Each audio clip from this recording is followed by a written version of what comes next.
what are your thoughts on like the new style of hip hop now, like the mumble rap and all that stuff compared to like what we grew up with, which is like 90s kind of style. Right. What are your thoughts on it? Because I know there's like a lot of mixed opinions about it from people like our age. Totally. I think I just see reflections in this new style in the same new so-called new styles when I was young.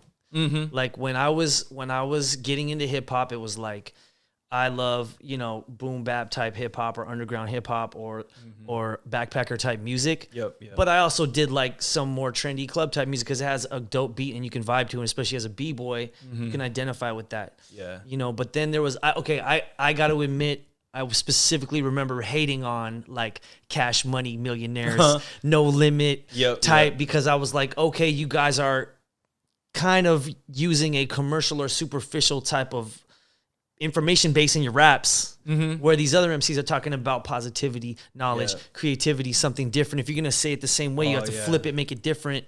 You know what I mean? However, that movement is like party music. You know what I mean? Yeah. And that's how I look. And I like it too, bro. When you look at the samples, the influence, how they made like the bass and the hi-hat more important in the beat than different things. And I like that music too. And it has a dope vibe to it too. So, you know, I feel that way about a lot of the rappers out today. I think that it's very different. Definitely a lot of the conscious-minded cultural movement has like left and come back. Like I'm always kind of, it's blowing my mind too to see now the female artists that are talking about empowering stuff for females. And we did not have that. Yeah, we didn't come as much. No, you know, it's like Lauryn Hill, Erykah Badu, a couple other artists like that.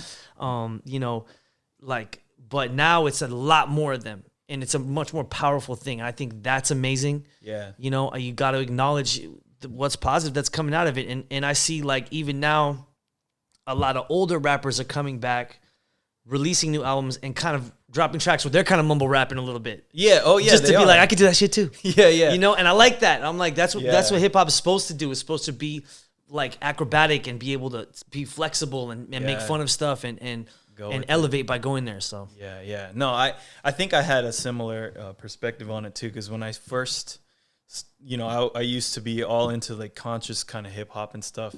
You know, some of the other kind of party music, I was like, okay, it has its time and place, but for the most part, you know, it's not really for me. But then something. Common has a lyric in one of his songs where he says, if I don't like it, I don't like it. That don't mean that I'm hating. True. And that like really resonated with me back when I first heard it, because I was like, you know what? That doesn't mean it's not hip hop. And I shouldn't like try to hate on it because of that, because it's just someone else's perspective on that. And so with that mind, with that mentality, I was like, I gained like a bigger respect for what they were doing, and, you know, was more accepting to it, you know, like I guess I stopped being the hip hop police, you know, in a way, like, cause I was like, you know, I gotta keep this thing real, but it's like, no, you're not keeping it real. You're just being a hater. They took hip hop to a different place than you thought it was gonna go, right? But that doesn't mean that it's a bad thing. And so I look at mumble rap the same way. Like when I first heard it, I was like, oh, what the hell what are these guys doing? But then the thing, you know, that thing in me clicked again, going like, you know what?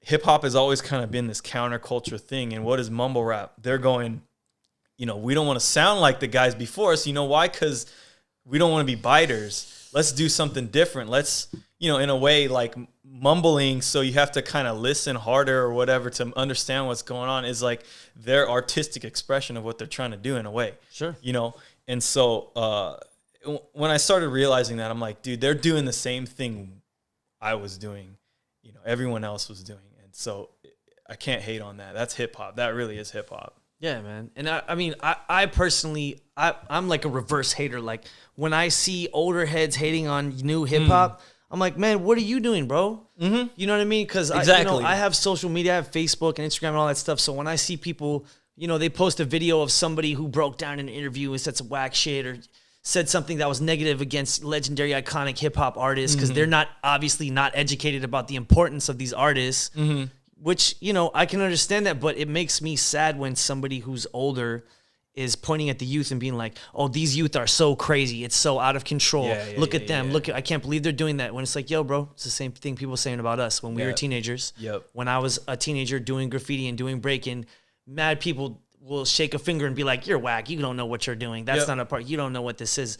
And it's like, yo, here I am 20 years later keeping this shit alive. So my answer to those people is like, don't hate, you know, like find the positive in it or promote what's positive. Like, what's dope to me now is you got people like my other favorite podcast, Noriega and this fool DJ EFN. They have a podcast called Drink Champs, and it's ratchet. Like they get drunk and they smoke weed and stuff, but they talk about hip hop nonstop, and it's on a major platform, and they got millions of listeners, and they're literally giving you direct history of hip hop culture right there. You know?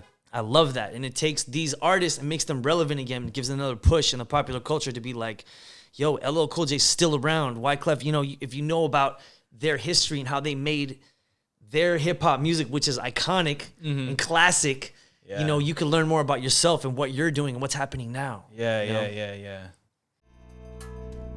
Thank you guys so much for watching this video. Please click like if you liked it or dislike if you thought it was whack. Either way, make some noise in the comments down below. Let me know what you think. And please subscribe if you're down with that broke boy and or broke girl shit. Thanks. Peace.